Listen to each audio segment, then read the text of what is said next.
Welcome into the Triple Coverage Podcast. My name is Lance Nelson. To my left, Scott Casson. To my right, Benjamin Shoop. Sup, Shoop? Nothing much, nothing much. We got some more college basketball this weekend, so excited for that. But we're getting closer and closer to that draft. It is officially draft month, so I think everybody's getting excited, and it's getting to that time where we're getting down to it and seeing more so who the Bills are going to be meeting with and everything like that. So just excited to get into it. Mr. Casson. Yeah, what's going on, guys? Excited to talk about the draft, like Ben mentioned. Getting closer, and the Bills roster is starting to take shape. We have a pretty good idea of who they're going, or not who, but what position they're going to try to target in the draft. So excited to talk about the offense, some of the exciting parts before we get into some stuff down the future on the defense. Which Josh Allen's not on the field for the defense, so we don't care as much about that. So let's talk about some guys who are going to help them. Yeah. Hi, Mom. John Robert, thanks, dude. 3 weeks of the draft. Appreciate you, brother. If you haven't done so already, as you join, like and share this episode, go ahead and head on over to YouTube and like and share there as well. Get into the comments. This will be interactive, especially the off season. We love to interact with everyone watching. So please get into comments and feel free to leave your thoughts as we go through. We'll highlight some and discuss others. So we always have a segment in the middle of the show too, where we try to highlight some questions. So if you guys do have anything specific, go ahead and leave it there and we'll get to it as soon as we can. Brandon Beane spoke at the NFL owners meeting over this past week. I thought it was very interesting. Had some very interesting comments. So Ben, why don't you pick one of the comments from Beane that you thought was most interesting, and we'll dive into sort of what transpired over the week with the NFL owners meetings. Kind of a couple different people spoke. Pete Quelly spoke with Sal Capaccio, and Sean McDermott spoke more than once, and then obviously Brandon Beane here making interesting comments about a couple of different players that we're going to get into here. Yeah, I'll start it off with the Amari Cooper, Rasul Douglas comments. Just basically not ruling it out, which I think a lot of us know. But at the same time, it's good to see the general manager come out and say it, right? And say, hey, like they're still out there. We're still looking at it. It's something that is still a possibility. And I think more so Douglas people are looking into just because of that need at cornerback too. Cooper would be nice to bring back, but again, it's age, how much money will he want, usage, that will all play into a factor for one Cooper and for the Bills. So maybe they want to bring somebody younger in. We'll see in the draft. But I think Douglas is the one that really is intriguing just because, again, people are wondering what they're going to do at cornerback 2. Right now, it's what Dane Jackson is cornerback 2, essentially. And I don't think a lot of people would be comfortable going into the season with Dane Jackson at cornerback 2. This isn't a situation where people weren't comfortable with Terrell Bernard or people weren't comfortable with other young guys. We know what Dane Jackson is. He's not all of a sudden going to become a all-star, all-pro player. He's a good depth guy. So we'll see what happens there. But I think Douglas is definitely the one that stands out to me. And then what do you guys think? So Scott, what do you think? Yeah, I think this was a nice way of saying they're not coming back. I don't think either one of them will. Obviously, the team likes them. They did a good job while they were here, but Bean's not going to just come out and say, like, no, we're not interested in bringing these guys back, because I'm sure in a perfect world they would be. But with the salary cap that we have left and the market that these guys, I would imagine, would like to get, I don't see either one of them signing a 1-year, $3 million deal to come back to Buffalo. So I think Bean's just being politically correct, speaking highly of guys who were here and well liked and did play well. But yeah, I don't think they're coming back. Yeah, same. I mean, I think that's what we talked about a little bit, especially with Douglas last week. Where I mentioned that Douglas probably has an offer on the table from the Bills that's way lower than what he's going to get on the market, and he's not expected to accept it. But it's like, hey, if you do want to come back and you're able to accept this, go test the market first, and then let's talk about it once you've tested the market and see where you're at. And if you have to take another deal elsewhere, then that benefits you and your family more, then go do that. And I think he ultimately will. Like Scott mentioned, the market for him probably is going to be greater than that of a 1-year, $3 million contract, but that's probably the ceiling of what the Bills have to offer him. So, I think that's a pretty good synopsis of the conversation. Mari Cooper probably is worth much more than that, and someone's probably going to pay him much more than that. But again, either of those guys, I think we all share the sentiment of what being said, and that like we wouldn't mind having him on the team. But I think the way the cap is rolling here and what we have is just not not enough room to fit those guys in. Scott, you want to take the next comment from Bean? Yeah, so talked about James Cook a little bit, and a lot of stuff about James Cook been in the news over the past couple weeks or so, which I'm sure we'll talk about after this. But kind of said without saying that Cook wasn't budging off his number. Like, we've seen him post, $15 million on social media, and we re-signed everybody else that we talked about to all pretty team-friendly deals. So kind of reading between the lines, it seems like Cook is not interested in signing a team-friendly deal. He wants to get paid, and he wants to get his, and, he's well within his rights to do that, but said they're not going to negotiate anymore this offseason. They're focused on the draft, and they're moving forward. Didn't rule out, something happening, next offseason before he's a free agent, maybe even during the season, although that would really surprise me. So didn't rule him out coming back next year. But yeah, the kind of reading between the lines, it kind of feels like this might be Cook's last season in Buffalo. Yeah, I mean, I asked Theo before the show if he thought James Cook should stay on the team or if they should trade him, and he thought that they should trade him. And I was surprised to hear that from my 5-year-old, but that's what he thought, and I thought he we'll meant Theo see. Epstein at first. We'll, we'll see what transpires. Look, like, I'm a big fan of James Cook. I hope he stays in Buffalo. I hope they could figure something out, like he plays the season out, balls out, and they figure something out for the future. And it's not, just a 1 year and done here for James Cook.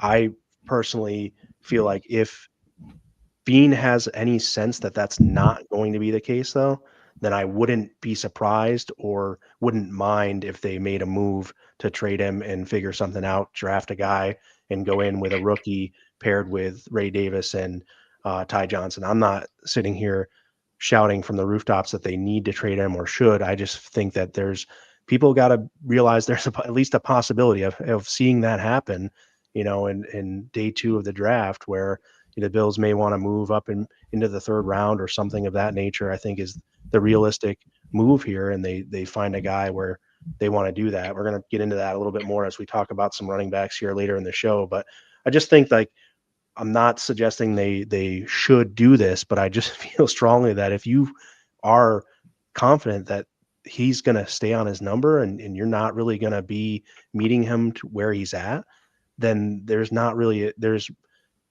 a better possibility now of getting the most out of him coming off that high touchdown season than trying to go through and then next year you just actually let him play out and get nothing. But I think that the problem for me giving him the money he wants to is just like he's only going to play 50% or so. That's just their philosophy. So it's like they don't have the philosophy that warrants having a highly paid back. They're just not going to up his usage just because they're paying him. It's just like this is their offensive philosophy, and it just would be against what they stand for to just pay a guy and not, and then have to have that pressure or whatever you want to say to like use him, because that's kind of what they felt with Diggs and they got out of it immediately. So like, yeah, I think Also never played. He's never been like a 3-down back to that many snaps. I don't know if he's ever played more than 55% of snaps going back to Georgia. So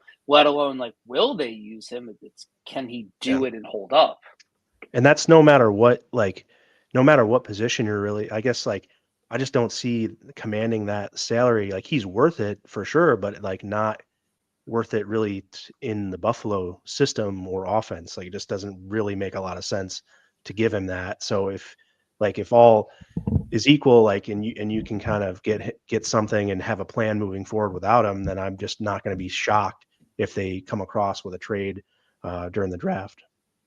Yeah, I agree with you guys on a lot of those points there. I think you can't pay him. We've talked about that a little bit. Like, you can't pay him $15 million if you're not going to use him that way. And the odds of him being used that way are very low if they do give him that money. So I do agree with the sentiment of if you can get an offer that is good enough, yes, make the trade. But that's the thing. Are you going to get an offer? We talked about it a little bit last week. Are you going to get an offer for James Cook? Because again, the team is going to have to pay for that guy. So it's not just they're giving up picks; they're also then giving up money. What is the market for James Cook? That's also it. If let's say James Cook has a similar year to last year with less touchdowns, what market is going to go out there? What team is going to say, yeah, we're going to pay him $14 million, $15 million for a guy that can't block consistently or can't pass block consistently at all, and is a guy who has never had that full workload? Are we going to do that? And who knows what he gets in the open market, and see if he goes to the open market and comes back, whatever it is. But yeah, I don't think I think at the end of the day, the whole selling the house thing, I don't think that means much. I think at the end of the day, it is what it is. I think it's not even his house. Yeah, one, it's not his house, and two, it's also kind of preparing. He's a guy that who knows if he'll be back here next year. Why own a house if you can just rent for a year and then you're going to be gone? Like that's a very real possibility. And yeah, these interest rates, come on. Yeah. Yeah, the market's super higher in Buffalo too, and it's one of the more popular places to move to at this point. One of the hottest housing markets in the country, honestly. So I think it's can't be true. Yeah, dude, look it up. It's popular. Buffalo's booming. We're back. I do think, though, at the end of the day, though, when it comes to Cook, you play it out this year. Unless he, like I said, I've been saying it all off season. Unless he becomes a Diggs and really starts going over the top with social media and starts speaking out, and just messages from agents and his brother starts speaking out, like Diggs' brother started speaking out. Like, unless it gets to that point, you play it out with him and you use him. And I've seen some people say just run him into the ground and use everything you can out of him and then let him walk. And I know a comp pick is not given. It's not something that, yes, if he walks and goes elsewhere, you're automatically going to get one.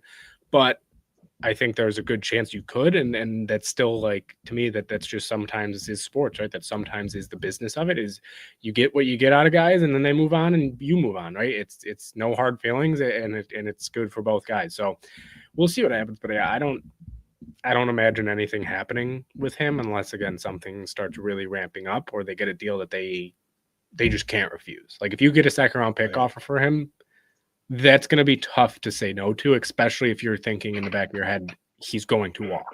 So unless you get an offer like that, which I don't know if they would, I think he'll be a Bill the next season and then walk. Yeah, that's the hardest part, right? We haven't seen anything that suggests he's not going to play. They haven't seen anything guaranteeing that he is going to play out his final year. It's like you're under contract. You assume you're going to play out your rookie deal and just, go from there. And then the Bills can deal with it after. But it's kind of like, we'll see what happens. I guess it's just a lot of unknown right now. So anything's possible, but you don't know really what other than wanting the 15 mil, you don't really know what his stance is on, like, okay, I'm still going to play my contract. I don't care. We'll deal with it after the season, or if it's like, no, I'm not going to play without anything. So the only thing that I'll say with that is, again, like, and I actually just got distracted by this comment here. Told you. Saying that even if he does sign, I don't believe any of those places. I was gonna bring up this comment, but yeah, unless he turns into Saquon Barkley, even if he signs elsewhere, and the Eagles aren't in our division.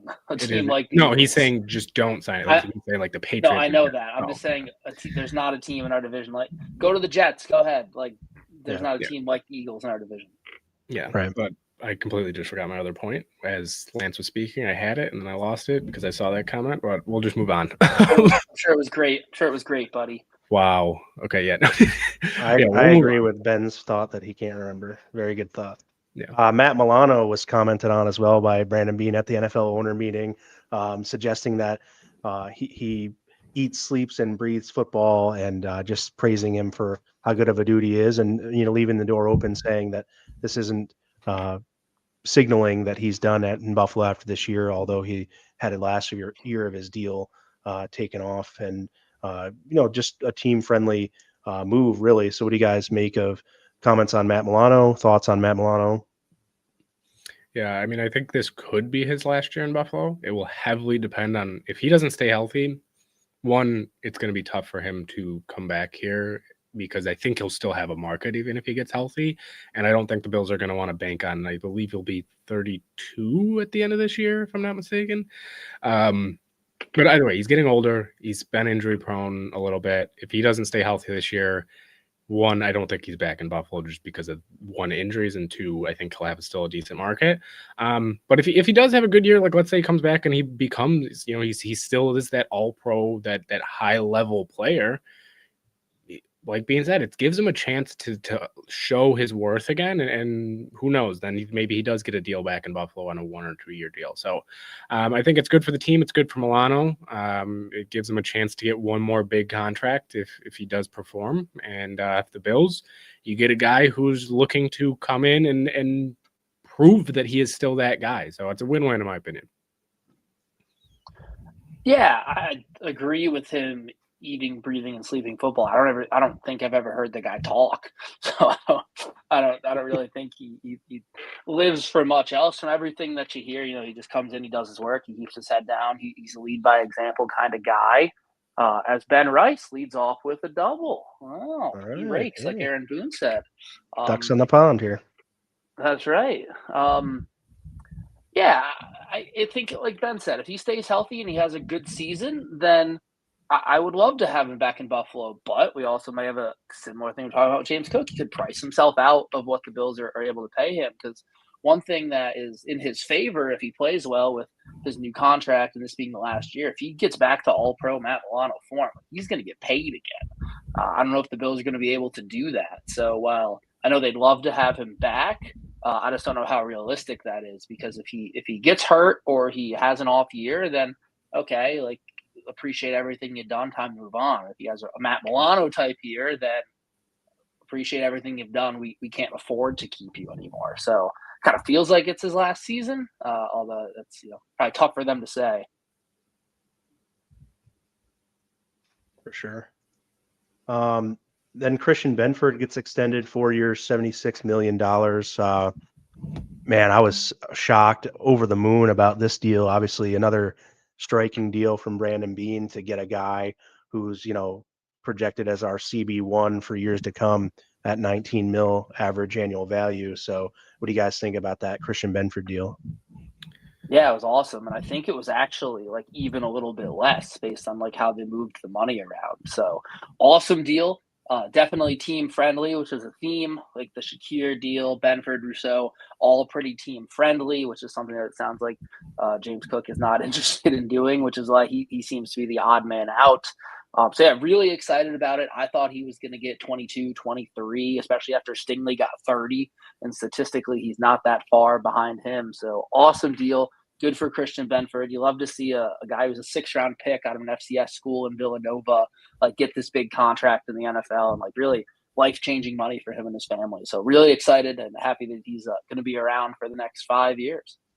Yeah, I thought he was going to get a lot more. I mean, he could have easily sat and said, hey, I'm going to demand more. But I think, one, he has had those injury problems. And two, he still is a guy that still is, for some reason, around the NFL, even though other young guys are already looked at as like, oh, they're for sure like solidified as a top tier corner. He isn't for some reason.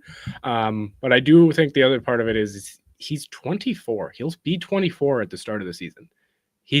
By the end of this contract, he'll be 29. So this also sets him up perfectly, or 28, 29. This will set him up perfectly to where by the end of this contract, if he plays it out and he plays well those 4 years, he could either get a bag, or if the Bills can still re-sign him to another 3 or 4 year deal, and he'll be 32, 33, and you can still have your top tier guy. So age-wise, it's, I think, amazing. And, with the rest of the contracts you've given out, they're all 4 years. So at the end of the 4 years, if all of them play well, or if they're all kind of iffy, you can move on from them all pretty easily. I believe after 2028, if they decide to move on from them, you can save about 17 million. And even after that, it's last year, you can save about 17 million. So it's a great deal. It's one of those deals that you look at and you could look at in 4 years and say, wow, that was arguably the best deal Brandon Beane has made in the past 5 years.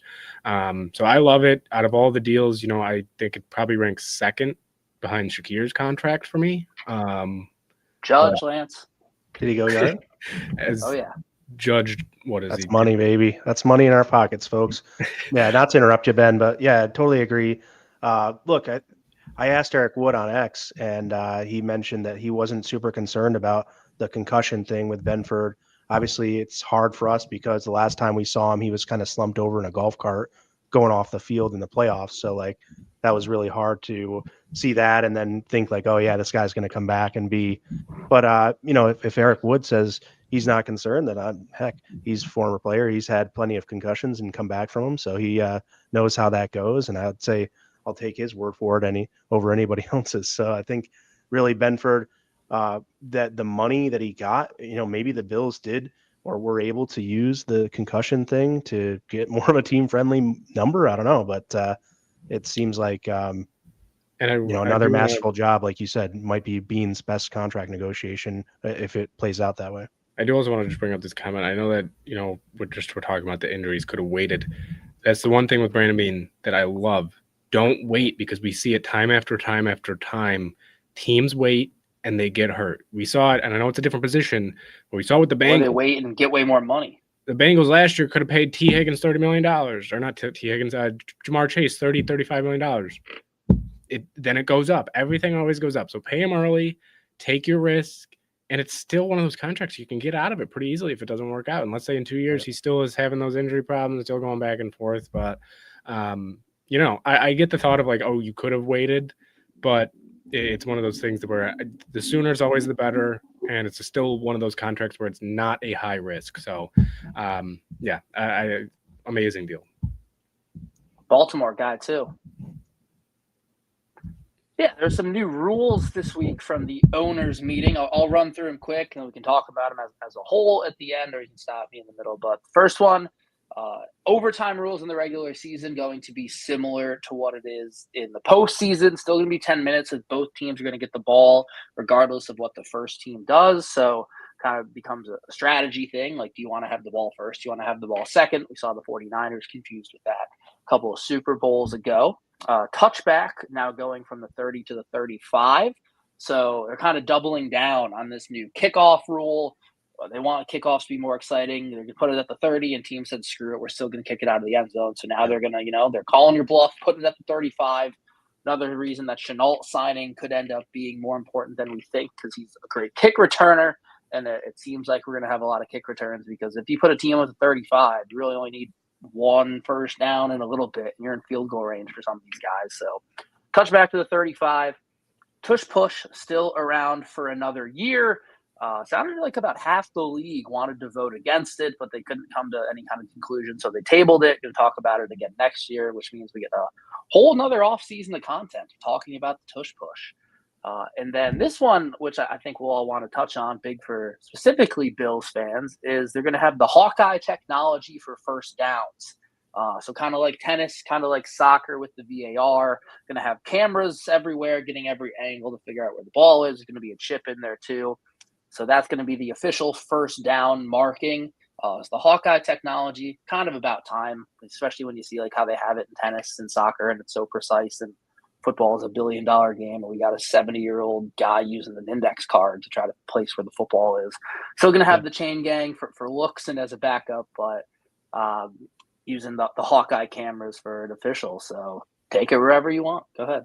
Yeah, I think, people mistaken like, oh, they're replacing the chain. No, they're replacing the spot of the football on the field. Like Scott was saying, like, yes, that kind of renders the chain gang a little bit useless out there, but like the chains were all good. They had a marker on one side of a line or another, and they were able to place that marker on the same spot on the field from the sideline to the middle of the field and measure. It was really about the spot of the ball. So now with this technology, they're going to understand how far the ball got, and then that's going to measure, just like you see the tennis ball on TV. You see if it hit the line, you get the full shadow of it, and then you have that technology to tell you, like, all right, the first down mark was the 29-yard line. He got to the 29 and a half. It's a first down, and we go. And that's sort of the exciting thing about it. I like the both teams possessing the ball in the OT. Obviously, after 13-second game was changed there, and might as well just make it permanent. It's a good rule overall. And then the touchback. I didn't think the 30-yard line was going to make people flinch much. I think like, oh, 5 extra yards, just gonna kick it out anyway. This might. We'll see if 10 yards now from and overall 15 from what it used to be. We'll see if that makes them a little bit more skittish about kicking out of the back of the end zone or not. That's something we'll be. I think we'll talk about it after the first couple of games, and we'll see like how that plays out in the regular season. Maybe even see what people are doing in the preseason, if they're trying to test out their kickers' legs and how they can pin people in different spots on that play. The tush push, I found it odd that McDermott was opposing it, although I understand his reasons why, because the Bills are so good at it. But for me, I'm pretty even on it. Like if they want to do away with it, I'm okay, and if they want to keep it, I'm okay. Yeah, I'll start with the tush push since you just finished on that one. I was shocked with how many teams did vote against it, to be honest. I thought it would be a little bit lower. But I did get McDermott's point, but I think until there's more data to prove his theory of like, oh, it will cause more injuries or it's just more physically demanding on the players, which obviously it most likely is. I mean, it's even players have spoken up saying like you learn about this play and you're about to do it and you're like, okay, let's just get this over with. Forgetting who the player was that was the exact quote, by the way, was let's just get this over with every time they call that play.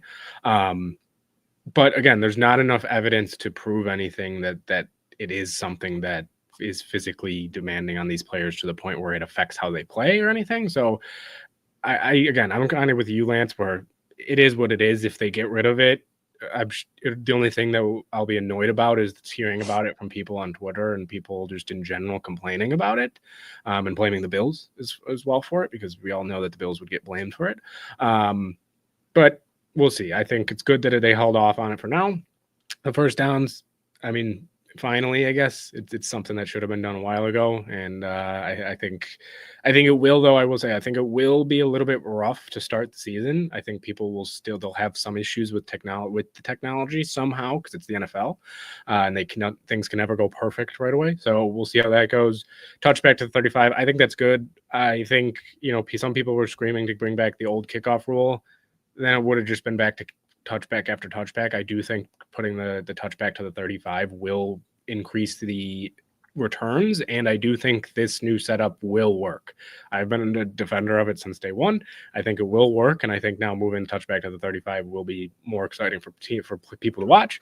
And then regular season OT, finally, again, like it never made sense to keep it that way, where like a team, if you get the ball, you win. Like a win in the regular season, a win or lose situation, one loss can derail your season and it could end your season. And last thing you needed is somehow a team to lose or not make the playoffs in week 17 or 18 because of overtime and not getting the ball. So all of them fine with, all of them good with. Don't really have too much more onto that, though. It is what it is. Yeah, a lot of good comments here. Just, it's the same thing. We agree. I don't think it's about the QB health on this play. I think it's about the offensive and defensive linemen as well, putting themselves in harm's way, contorting themselves in non-natural positions, stuff of that nature. Just a general also motion of another guy pushing it, just like that sort of thing, and how it's kind of perceived and viewed in the game. So we'll see. McDermott recognized there's not enough data out there to really say that anyone specifically is harmed by this play, but it's just the optics and just probably his general feedback from his guys as he calls, that play quite a bit. And the Bills are super successful, as DF Forever noted here. Is like, yeah, he's probably hearing from his linemen though, how they feel about it, and that's probably where he's generating his viewpoints a little bit from as well, not just the quarterback.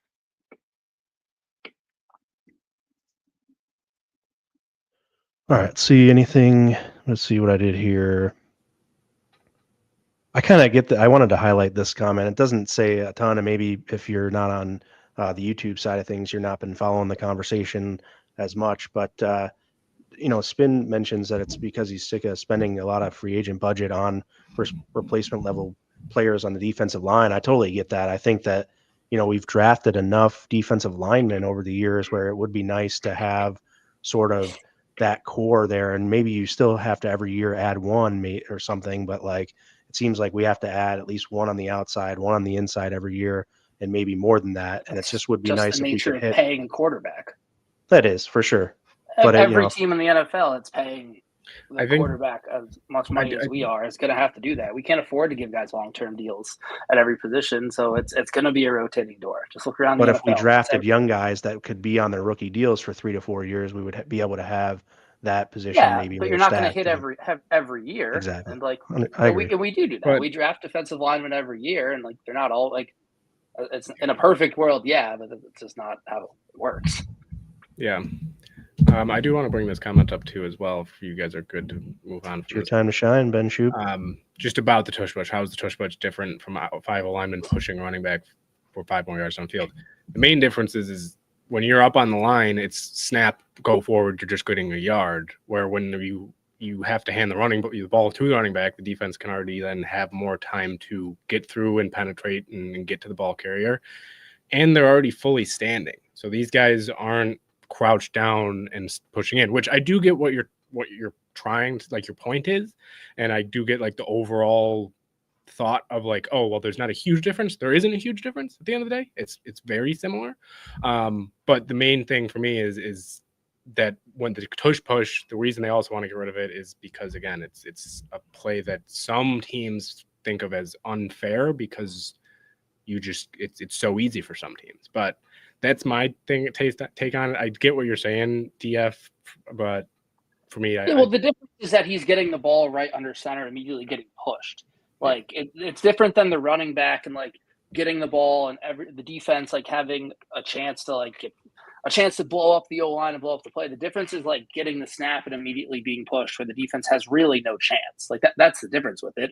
If like everything's equal and like it is on a handoff being pushed, that's fine. But what's different is like just getting the snap and directly just getting pushed forward for half a yard and then falling forward. Like that's the difference. And with the running back, Also, the linemen are all crunching together. They're all kind of all of that chaos at the line there. I don't think it's necessarily the same as a running back, handoff. Yeah, correct. It's the getting pushed, like immediately getting a snap is what they're going to get rid of. Yeah. But I do get the overall thought of like, well, there's not a huge difference at the end of the day, but it's just the timing of the play and like the situations is the difference. Yeah, for sure. Yeah, and like I was saying there, I understand the frustration from Spin too about drafting a bunch of defensive linemen. It's not, we just re-signed Gregory Rousseau though, and we did, have that, and we re-signed Ed Oliver. So we are hitting on some draft picks. It's not like they're all pros necessarily, and that maybe the frustration. We want to have Ed Oliver and Greg Rousseau be more of the all pro echelon given where they were chosen, but unfortunately that's just not necessarily the case. They're still very, very good at their positions, and the Bills roll with it. They got to go with the players they have. So, all right, I think we're going to get into the offense now, and start off. We'll go with running back first, just because it's kind of the first on the depth chart as you go down from QB. We're not going to spend much time on QBs because the Bills have Josh Allen and Kyle McCord. That's all I'll say about QB. Yeah. Well, yeah. Okay. So give us your thoughts in the comments too. And guys, we'll just do an impromptu thing. So like we've had this conversation probably every offseason though. Like, what are your thoughts on trying to draft like a guy late in the draft just to be, Bouchel was kind of that undrafted, maybe kind of guy where they brought him in. He was younger, but like just never really caught on, and they wanted to have that guy with experience behind Allen. But what's your feeling on like backup quarterback, since we don't really need to worry about starter at this point? If you have 10 picks and you still end up wanting to use all of them, and you want to use the 9th or 10th pick on a QB, fine by me. At the end of the day, it might not make a difference, but it very well could. If Josh goes down, do you want to have Mitch Trubisky, where you know what you're getting, or do you want a little bit of excitement from a guy that who knows what he'll do? So, yeah. I love it. I don't know if this year is the year for that, just with Mike White and Mitch Trubisky already in house. But yeah, I love the idea of drafting like they did with Jake Fromm. Drafted him in the 5th round, and I don't think he ever took a snap for the Bills, and it didn't maybe work out the way they planned. But yeah, if you can get a guy in the fifth, sixth, seventh round that you really like that can come in, you can have really cheap for 4 years as a backup and not have to worry about it. I think that's a great use of the pick. Yeah, I think they've got plenty there for what they need. I don't think this isn't us saying there's any sort of need. It's just like if they were to do it and they could have a guy on a rookie deal for 4 or 5 years, or 4 years, I guess. It wouldn't be the worst thing in the world, but they got plenty in the QB stable right now that doesn't need an addition, and that's why we're not going to talk much more about it, other than just to mention what we said. So we'll go through a couple of running backs we like. The first guy for me, I just put on here was Travion Henderson because he won the national championship. I thought he contributed pretty well to what Ohio State was doing. I liked what I saw in the bigger games from him, and if they are to, he fits kind of that average draft position and ranking to where if the Bills were to look at him in the third round, maybe if he slips past the second round, they might be able to get him if they moved into the third round. So that's kind of my thoughts on Travion Henderson. Has some pedigree there and things, and could probably play pretty similar role to what James Cook does in this offense. Yeah, he was fun to watch at Ohio State. Him and Judkins, both of them. Depending upon when they're thinking about taking your running back, he may be gone by then, but he's good to watch at Ohio State and seems like the kind of guy who could just plug right in and fit in the system. Yeah. Depending on what happens with Cook and everything, even if they keep Cook and they still end up going somebody in the late second or trading up in the third and somehow getting a guy like Henderson, I'd be good with it. I'd be excited about it and would be curious how you'd use him, but just with how all the running backs back there. But yeah, I mean, never bad to get talent on a team, especially when you have guys that are on expiring contracts this year. So, right on. Yeah, first guy I had was Ollie Gordon out of Oklahoma State. He had an awesome year as a junior 2 seasons ago in 2023. Had a little bit of off the field problems this offseason, which led to maybe one of the best sound bites from a coach ever. If you're not familiar with what I'm looking at, go look up Mike Gundy's comments on him. It'll definitely make you laugh. He had kind of a down year this past season, but still really good. A guy that they could get maybe in the 4th or 5th round early on day 3. I'm seeing some late in day 2 for him, but definitely early on day 3. Ran a little slower than I think he would have hoped. He was in the 4.6s, but he plays fast. Like you put on the film, he's constantly running away from guys. He has pretty good size, 6'1", 226, and he was really solid at Oklahoma State. And if the Bills do draft a running back, which I'm not convinced they do, because I do think Cook plays out the season, probably be in that day 3 range, and could be a guy who's there for him early in day 3. Yeah, he was a guy that I think would have been higher in other drafts just because of what he used to do. But yeah, like you said, he's fallen a little bit. A lot of people were very high on him at some points, like first round type of high on him. And yeah, he's fallen a little bit. So, it's taking a chance, bringing a guy that, has had some troubles into a good culture. Who knows what could happen? You can maybe turn it around there. So yeah, would be a fan. Yeah, I love the frame, obviously, that you mentioned there. And, definitely if he falls to a nice position where the Bills kind of like BPA, like there's no choice, kind of like he's definitely the standout there. That's the pick that seems like a slam dunk. I definitely remember him from 2 years ago more than last year, obviously, but nice player. I think he'll that's the thing, reading some of these profiles and things like that. And Joey Hatch in the comments was asking about Judkins at Ohio State, which you mentioned, Scott, as well. It's like, the fortunate thing for the Bills is they do have a really good offensive line. So like a lot of these guys who may not be like Barry Sanders, which nobody is, but like, yeah, like they're going to be able to succeed in Buffalo more so because this offensive line, and James Cook has succeeded in Buffalo so well, partially because of this offensive line being so good. Now, Cook certainly has that special burst when he's had plays to the outside where he's ran away from people and been able to score the touchdown where maybe more people wouldn't. But I think having a good offensive line here definitely helps any running back that would come in and be a part of this stable. Yeah, and good offensive line coaching, which if you're a running back, you might want to come into a system that has good coaching with their run game, just because you can learn more about that. But my first guy, if you watch college football playoffs, in the first round, if you watch at least first round, if you watched Arizona State, this guy stood out. I picked with Cam Scatabo. Scatabo. I've heard it both ways. I'm going with Scatabo. But a guy who kind of reminds me a little bit of a Doug Martin that can also receive the ball. He's just kind of like that. I love the nickname for Doug Martin, Muscle Hamster. Yep, Muscle Hamster. You beat me to it, Scott. But yeah, Muscle Hamster. I had it down here in the notes. He kind of just reminds me of that, where he'll run you over. He can pass block. I don't know if anybody remembers the clip from the college football playoff where he took a massive hit just to get the pass block there.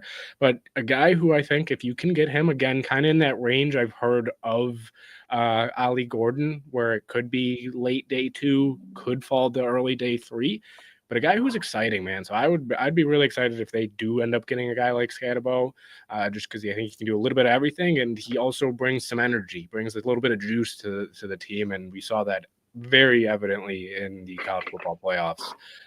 So yeah, that's my first guy. Yeah, I'm not sure. Like, he seems like he would take a lot of snaps away from Ray Davis, maybe. I'm not sure.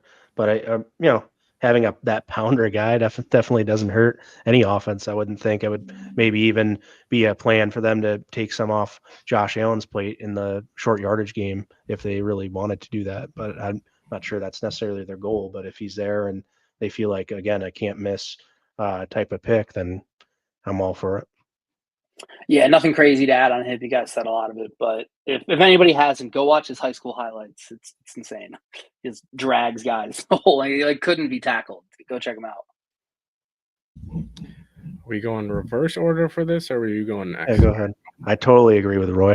Probably, if they don't trade up and they're sitting there at 30, we could definitely see that. We did that last year. We were on live, and we went through the whole draft, first round live, waiting for the Bills to pick, and then, all right, on to round 2.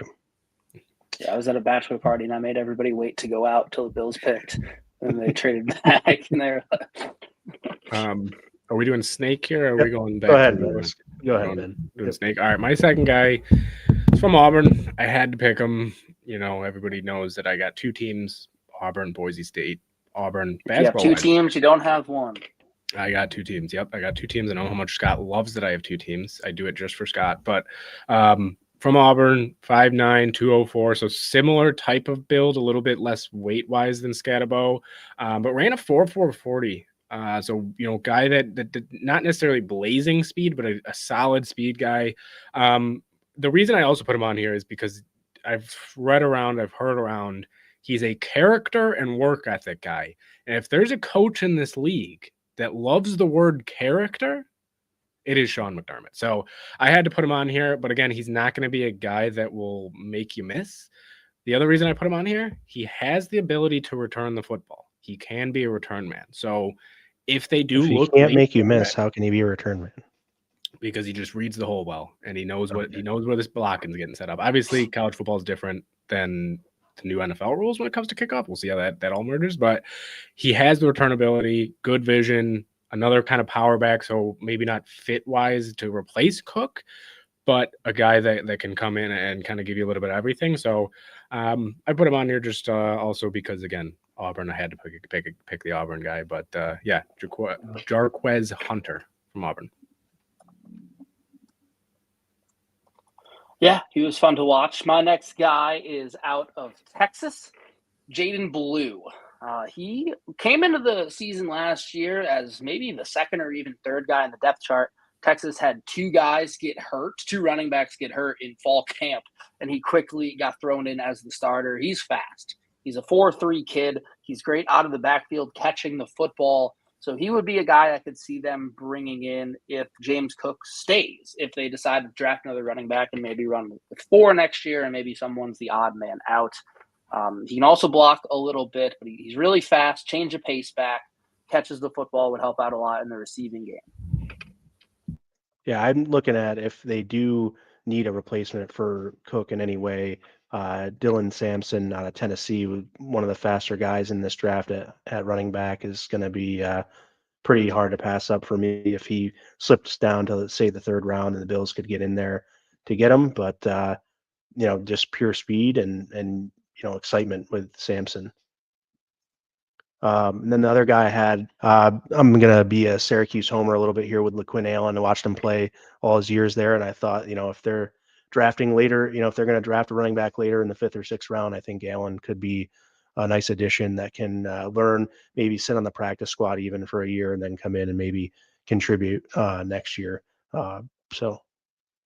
Yeah, I like Quinn Allen. He's another kind of character guy, like you talked about. Then, if people don't know his story, he went and got in some trouble he shouldn't have been in college. Like he didn't do anything, just kind of wrong place, wrong time, and then he got kind of guilty by association. He could have left Syracuse and just gone somewhere else and run away from it, but he stayed and he fought it, and they, justice was proven in the end that he wasn't involved and he didn't do anything wrong. He stayed, didn't hold it against anybody, and Syracuse has a history of stud running backs, and he's definitely on that list. I got to see him play this year. It was a fun guy to watch play this year when they upset Miami, but yeah. Yeah. My last guy, Joey mentioned him in the comments, the running back out of North Carolina, Omarion Hampton. And he's a guy that I was prefacing with this. I do not think that the Bills will draft him. But if somehow James Cook gets traded and a running back becomes a much more pressing need than we think, he's a guy that could be there. I've seen him in mock drafts all the way up to 12, going before Ashton Genty. I've seen him in mock drafts all the way in day 2. So kind of depends on your thoughts on him, where he goes. But he's a stud. Omarion Hampton out of North Carolina, 2-time All-American, 1,500 yards the past 2 seasons, 15 touchdowns in each of the past 2 seasons. He can catch the ball. He's fast. He's physical. He's a hell of a pass blocker. Probably won't be the first running back taken with Genty, but very well could be the second. Or maybe if he falls, into the second round, the Bills do have those 2 second-round picks. Maybe they move up and go get him again. I don't necessarily foresee that happening, but kind of too good of a prospect to not talk about. And given how he truly is a 3-down back, if they do decide to move on from Cook, he could be a perfect kind of slide in there and then give us all 3 downs, where Cook is more of a first and second down back. Yeah, I think, depending on the Cook situation, I think he would be a guy that would be slam dunk, especially in this offense. I think you get another guy that can bring an element to this offense that maybe they're even missing a little bit, even that Cook doesn't necessarily fully bring. But again, it would depend majorly on Cook for me. Yeah, I think we prefaced everything here with the running back conversation is just their weapons on offense that we're going through as a pre-draft exercise. No way saying the Bills need to draft running back, but we don't know what's going to happen with James Cook. There's no way to know whether he wants to play this year out. He hasn't said whether he will or won't. There's no way to know one way or the other. We're just suggesting here's a few guys, depending on how things go with his situation, that we wouldn't mind seeing on the team next year. Yeah, and I don't think they're going to draft a running back. But if they trade James Cook, which I also don't think is going to happen, everything changes. Tell us about RJ Harvey, Ben. Yeah, my last guy, RJ Harvey from UCF. Now, I picked all guys that pretty much are big power guys. You guys, I saw, you guys picked a lot of the speed guys and faster guys. RJ Harvey will run you over. He is one of those guys where if your head's down or if you get low enough, he will lay the boom on you. Again, maybe not the best fit for the Bills, but just a guy that he ran a 4.4. So he's not a slow power back. He still has some speed. Wears down the defense. So not a guy that is necessarily going to be somebody that will be able to break away just because of that. He's not a guy that will make guys miss, but he's got some power and he's got 4.4, another 5'8" guy. So all my guys that I picked are 5'9" or smaller, so not the biggest guys. But I feel like that's also kind of a trend now you're seeing with running backs not being at the biggest in general. So later round guy, another guy that I kind of just threw out there. Again, don't necessarily think he's the best fit for the Bills, but if they are not fully sold on that first year of Ray Davis and they say, hey, we want to get another power back, and you think you can put RJ Harvey on the practice squad and keep him there, why not take a shot, right? So that's my last guy. All right, we're done with running backs now. We're going to jump into wide receivers here. Scott, why don't you start us off with your Texas guy? Yeah, so start with Isaiah Bond. I think I mentioned him for the first time on a show back in November when someone asked a guy they might want to target in the draft. And Isaiah Bond was my answer. He's really fun to watch. He's fast. I know he didn't run at the combine what he wanted to or said he was going to. Ran faster at his pro day, but take all the pro day results with a grain of salt. I have a good authority that certain schools aren't quite running 40 yards at some of them, but he's fast. He can take the top off. He runs good routes, and he's kind of dropping down the draft board, it seems. During the beginning of the season, some people had him as a first round pick. Then it became more of a day 2 pick, and now I'm even seeing him in the 4th round. So if he's there in the 3rd, that could be a guy that the Bills go up and get. And if he makes it to day 4, I think it's to day 3 in round 4, I think it's a no-brainer to move and get him. So he's a guy who's visiting the Bills this week. I don't think they've said what day, but he'll be in town. So he's a guy that I would like to see on the roster in September. Yeah, one of those guys, I think, definitely exciting. Um, I love to read the profiles. We're like, oh, he lacks this, lacks that. Great. Let him lack all Yeah, that right. stuff and then come to the Bills and we'll teach him everything that he needs to know about nuance and route running and staying clean. And then we'll have a great wide receiver in the end. So I definitely think that's interesting. Just reading, so you hear about these Randy Moss draft profiles and things where they lack this and that coming out and I'm like, great, because I think we have some of the best coaches that are going to help us, get the best out of players. So guys like Bond are definitely exciting. Yeah.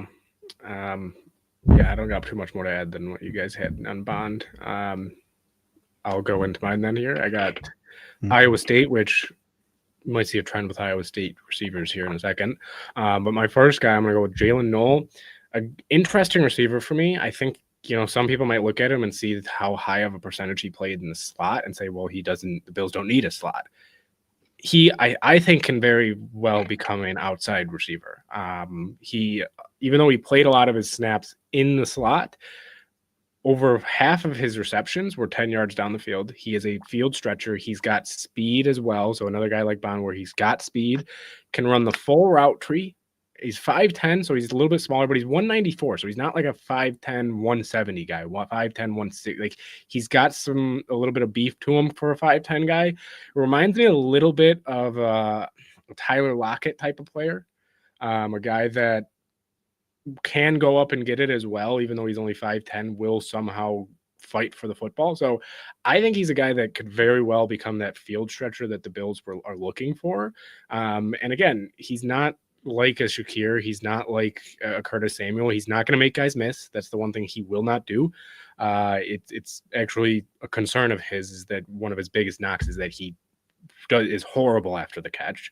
Bills don't necessarily need another guy after the catch, even though this offense is heavily involved with that. But I think Jalen Knoll is a guy that you can get maybe in that 3rd round range, maybe even the 4th. I think he should be higher. But I like him. He's out of Iowa State, who had another good receiver, which I'll be talking about a little bit later. But yeah, he'll be my first guy.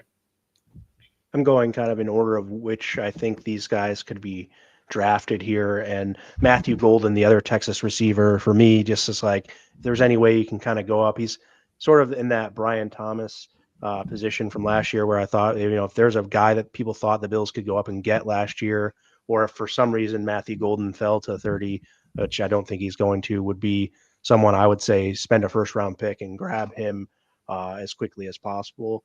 But, I think his tape speaks for itself. I think he's done a good job of displaying his talent. He's got pretty good size. He could bulk up. It's something that guys can do. They talk about him being a potential high-end wide receiver too. I'm okay with that. Bring him in and be a wide receiver too. That'd be great. Guy that can, beat press and be able to just find a lot of ways to have success in an offense in the NFL. Are you going again with your next one here? A little back-to-back. You guys have nothing to say about Matthew Golden. Well, you had nothing to say about Jalen Knoll. But no, I don't think we're going to take him. I'd be happy. I'd be elated. But yeah, shouldn't take them, or just not someone that's going to be available to them, in your opinion? I don't think he'll be there at 30.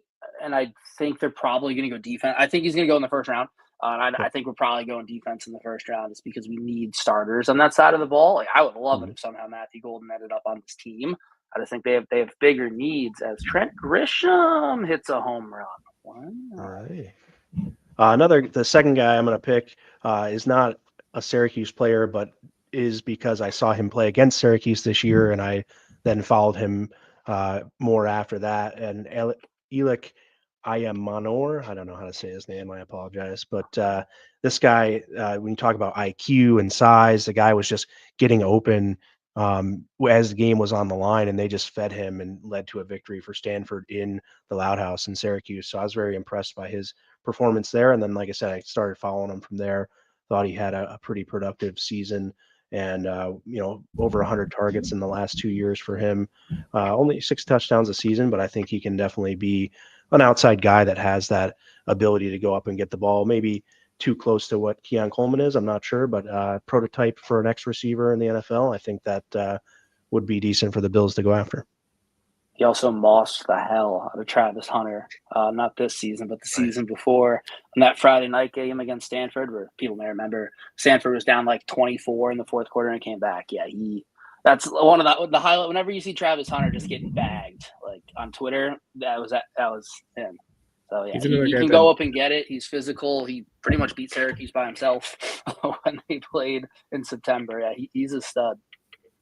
He's another guy that gets mocked to the Bills. I'm seeing very frequently because he's in that range of that late second round that could potentially get up there. So, Scott, do you want to do your second one next? Or Sure. Yep.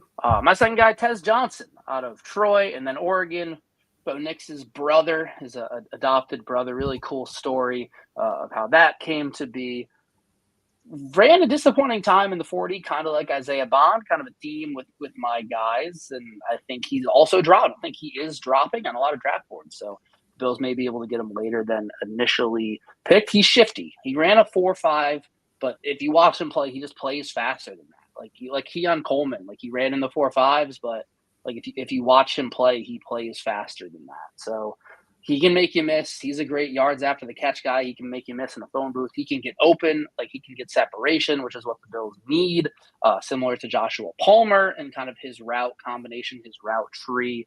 So I think he would be a good fit sometime in day 3. And a guy that getting overlooked probably because of his size. I think he weighs like 168 soaking wet. So a guy that could probably get later on and then just get him in the ball in space and no one will be able to touch him. So it doesn't matter how big he is. Yeah, something that goes unnoticed, right, is the player's IQ, and Tez Johnson has all of that. So although the size may be underwhelming if you're just looking at it on paper, definitely a guy who is able to be intelligent and win with being a football smart type of dude. Yeah. My second guy, I'm just going to I did have a different guy at second. I'm going to put him to third just because I saw Joey's comment here. What about Higgins for a true X? So that was my second guy, the other Iowa State. I was talking about how I had the other Iowa State guy on here.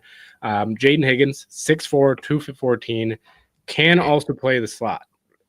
He could be like a power slot, obviously more of an X, but he's kind of like Noel where they can both play in and out. Noel more of being the slot, and Higgins being more of the outside true X, which it was fun to watch them this year just because, again, they kind of played off of each other. They ran a lot of route combinations to get one of them open because the tension went for both of them. They're kind of had the combination there. The only issue with him, he's a good route runner, not the best when it comes to comeback routes, out routes, shorter routes, right? He's more of he's not a refined route runner. He kind of reminds me a little bit of a better version of Keon Coleman when it comes to route running. So that would be, again, the only knock on him is can he develop as a route runner? But he's got good body control, a big dude, good after the catch, a guy who I think in a lot of other drafts could even be higher when it comes to being to his ranking. But I think he's another guy that could be very well be on the Bills board if he does fall. I do think he'll end up going early round 2, though. I think he'll go higher than most people think. Yeah, I got both Iowa State guys there. I'd be happy with one of them, either one of them. So, yeah, Jaden Higgins, my second guy. Fun fact about Iowa State. Last year was the first year in their football program history that they won 10 games. with a quarterback that threw a lot of very poorly thrown footballs. But they did have, like I said, two great receivers kind of makes up for it in college football when you have two good receivers. So Yeah, on absolutely. Higgins' speed, I actually did not have his speed here. He's a decently fast guy. I believe he ran like a 4. I'm gonna go out on a limb and say faster than you, John. Jaden Higgins ran a, let's see, if he even ran it. Not a lot of guys ran it. He ran a 4.47. So not blazing speed, but a fast enough guy. You know, he's a guy that can burn guys downfield. But also, I will say last thing, he does get a little handsy. Can get a little bit push off sometimes. Big body, likes to use it. Sometimes can overuse it. So. Yeah, so I'm not sure where we're at here. Scott, do you want to go with your last guy or? Sure. My last guy, Nick Nash of San Jose State. He was the college football Triple Crown winner last year for catches, receptions, and touchdowns. Didn't win the Blitnikoff, which was a little bit of BS in my opinion. But this guy started as a quarterback, and not just like, oh, he came in and played quarterback, and they're like, oh, he's an athlete. No, he was the starting quarterback for San Jose State his junior season. They switched him over to receiver, and all he did was just ball and make plays. He's a big body. He can go up and get it. Ran in the 4.5, so he's not the fastest guy in the world, but he runs really good routes and he gets open. Another guy that's probably available in day 3 I would love for them to go out and get, and I think would fit in really nicely in this offense. Yeah, I was kind of disappointed he didn't play in the bowl game. I'm not sure if he was hurt, but I was kind of turning it on to watch him specifically there, and obviously didn't get to see him. But one of those guys that just flashes every time you turn on the film of him and things like that. So would be a guy that we'll see what that meant with the competition he played in college and versus what he can do in the NFL. But yeah, do you have anything on Nick Nash, Ben? Not much more than you guys had. Productive in college, but we also know that sometimes always doesn't translate to the NFL. Mostly when I say that, I'm thinking of a former Buffalo Bill receiver who set a record in college and now is borderline almost going to be out of the league in a year or two, Zay Jones. But yeah, I mean, a guy who we'll see what he got in the NFL, and definitely a guy that you say out of the league in a year or two. And I agree with you, it didn't work out, but you say out of the league in a year or two, like he hasn't been around 8 years. What do you mean? Wasn't he on the team last year? I forgot who he was on. Was he on the Raiders last year? I know, but you said like he's going to be out of the league in a year or two. He was drafted in 2017. He's had a really good career. Oh, yeah. It wasn't what they thought. Especially for the start of his career. The start of his career was, I mean, in Buffalo was not good. It was pretty brutal here. And for him to be able to turn it around a little bit and have a 9-year career, pretty good. So, yeah, maybe was a little bit harsh on him. I didn't mean for it to be super harsh. Like, you guys been around. Well, my last guy is going to be Dante Thornton Jr. Fits everything what the Bills have talked this offseason about speed and things like that. Deep threat, one of the better deep threats, and kind of the same thing what Scott was saying with Nash is one of those guys you're going to get on day 3 and be able to, if he doesn't earn a role right away, it's probably not a big deal. They can probably sit on a practice squad for a year maybe, or maybe come in and, hopefully use that speed in year 1 and kind of, stretch some defenses. So that's one of the guys I thought I was pretty impressed with.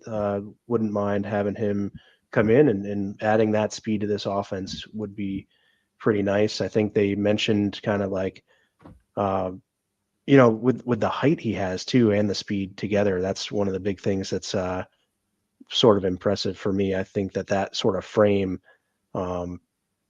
just it's unique. You can't teach size, right? So that's one of those things where bring a guy in on all, it'd be a pure trait pick there. You're not picking them high and see what happens. So it's low risk, high reward, really. Yeah, and speed. That's pretty much, if there's one thing anybody's learning while listening right now is that we're pretty much looking at guys with speed, at least. We're on speed. Yeah. So, Scott, you got anything on Thornton before I do my last guy here? Not more than you guys had. My last guy is somebody that I actually would be a little bit worried if the Buffalo Bills picked. Not a guy that I'm really hoping they would, but a guy that I could see them taking just because he's in a range of being able to fall a little bit, and that's Trey Harris.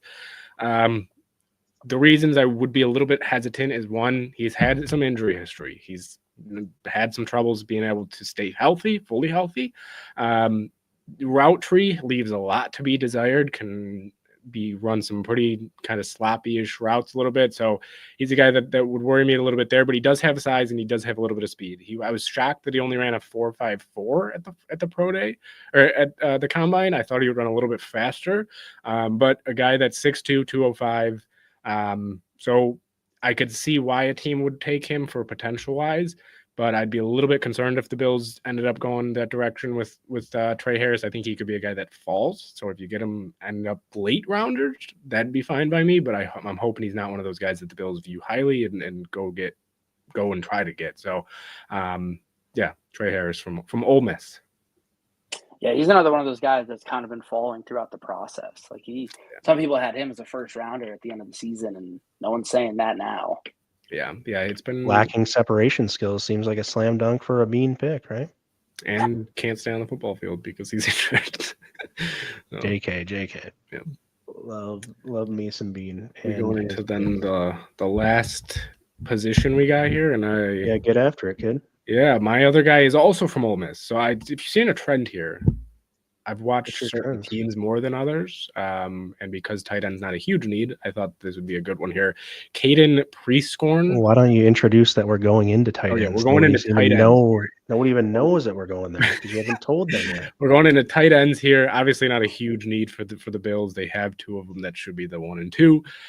But we still don't know what's going on with tight end 3 here. So tight end 3, I'm going from Ole Miss. Caden Prieskorn. I don't know how you pronounce that, but as Scott was saying before the show, I guess his girlfriend is pretty big on.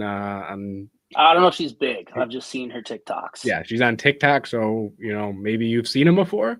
But a guy that's 6'6", 255. So if you're gonna get him, he's going to be on the line. He's going to be one of those. He's not going to be out in the slot here. He's going to be on the line. Does leave a little bit to be desired when it comes to blocking.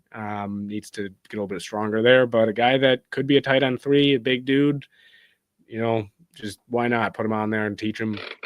Go from there. Late round guy. Yeah, not much on that guy. Not really into TikTok, so that doesn't really give me anything. He had 7 touchdowns in 22 and then 7 combined between 24 and 23. So, it's just over 100 catches in his collegiate career. If he can not block, then I do not want him to be on the team. He's not bad at blocking. He just needs to be stronger when it comes to blocking.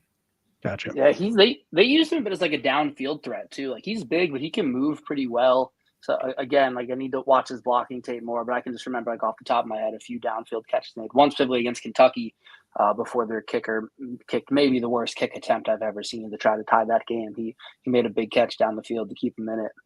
Strong hands. One of those types. Yeah.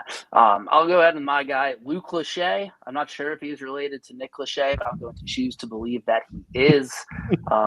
Ben, if you don't know who that is, I'll ask your mom. He's a bit before your time. But he's a tight end out of Iowa, another big boy, 6'6", 255, or 251, somewhere around there. I haven't weighed him personally. But he can block. He's out of Iowa, so we know he can block. We know the track record of Iowa tight ends. Not a ton of production catching the football. Had 4 touchdowns a couple of years ago, none since. Career high for yards was around 330. Dealt with a right ankle injury, but that was really the only thing that caused him to miss games. He missed 7 games in 2023, but other than that, pretty healthy. His dad was an all-pro tackle in the NFL, so he comes from a football family. He would be a guy who could come in, be a tight end 3, can block, and think like Quentin Morris every once in a while. It's, hey, why is that guy open? No, because he never gets the ball, and then you throw it to him. So he's a guy I think they could target sometime in day 3. Don't need to break the bank drafting his tight end, but round 4, 5, 6, if a guy they really like is there, go ahead and take him. Yeah, similar. Like you got 10 picks, you got to pick some. You picked all the defensive guys you like, and this is a guy you're going to go for. Why the heck not? Can you pick? Can you name the last Iowa tight end for the Buffalo Bills? By the way, George Kittle. He did the shovel celebration. Oh, Scott Chandler with Iowa. Scott Chandler, yes sir, Scott Chandler. So did Dallas. His wife had a game once. Seemed nice. So little fun fact. Love the fun facts. My guy is going to be Syracuse's Aronde Gadsden the second. No surprise that I went with a Syracuse player. I don't know if they're going to draft a tight end at all, so I just picked the Syracuse guy because Syracuse doesn't have a lot of draft picks typically coming out that are going to be draftable, and Gadsden's going to There's be a at the reason end of for that. Yeah, there's going to be a question of whether or not Gadsden gets drafted just for his pure size and pedigree, or whether or not he will be an undrafted free agent that the Bills could target. Somebody that can go on the practice squad, develop a little more. He's still only 21, be 22 when the season starts, but one guy that's got again the pedigree. His dad played, bloodlines there, so get him in and see what you can develop him from an NFL standpoint. These kids have a lot they can learn, and a lot of the things you just go based upon traits. When you're in the 6th and 7th round, I mean, you're really not looking to get guys that can come in and make an immediate impact unless your name's Christian Benford. But I think you have to look at we're only looking at again, end of the draft guys that might come in and be able to be developed here in Buffalo, start out and maybe practice squad role, go into a T3 role at best, and then we'll see what happens from there after Dawson Knox is done playing here, and there might be room for a tight end too. Hey, you're knocking 6th round picks, late round picks, man. Our number 1 and 2 corner are late round picks right now. Dane Jackson was 7th, so yeah. But if I'm not mistaken, Gadsden was before this year had higher expectations than what he did, right? Like he was supposed to be a solid 3rd, 4th round guy, maybe even higher if he had a good year. And I think he got nicked up quite a bit. He played through most everything he had this year, but I think just one of those guys that kind of wasn't 100% throughout the whole season, and definitely didn't take advantage of having Kyle McCord there in a high flying offense. But he still had almost 1,000 yards from a tight end. He did. I mean, he still leaves a little bit to be desired from watching him and just his production. But at the same time, like Scott mentioned, he did have some volume there, and he was able to do enough to be considered as a 6th or 7th round pick. Although if he goes undrafted and they sign him as an undrafted player, that'd be perfect as well. I think he's a good fit for either not being drafted and being signed, or a 7th round pick that they can get in, like I say, spend a year on the practice squad or two and see what he can develop into, because he could add weight if he needs to, or could, like I said, they can develop a lot of these things. Like if he's not a great blocker but he wants to learn, and if he's willing to learn, these guys have some of the best teachers in the league here in Buffalo. So if they can absorb that knowledge and work hard at it, I think some of these guys can do a lot of the things that you may read that they can't do well. It just means they haven't done it well yet. And Ben's guy is like 30. He probably can't teach an old dog new tricks, but like Gadsden, who's 21, you gotta think that he's young enough to be able to learn on the fly and make some progress still. I'm gonna look up his actual age right now. He's 25. I wasn't kidding. He'll be 26 when the season starts. But yeah, a lot of people go to college for 7 years. Yeah, they're called doctors. The COVID era is still in effect here. So that's all for us tonight, guys. Really appreciate everyone sticking around. We are sponsored by Monster Energy, the official energy partner of Built in Buffalo. Tune in to the Triple Coverage podcast every Thursday night at 7 p.m. Again, go out there, like and share this on all social media platforms, repost on X, give us a like on YouTube, and subscribe to that Built in Buffalo YouTube channel. We'd love to have you here every Thursday night. Get in the comments and have a lot of fun with us. Until next Thursday, we'll say so long and go Bills. Go Bills.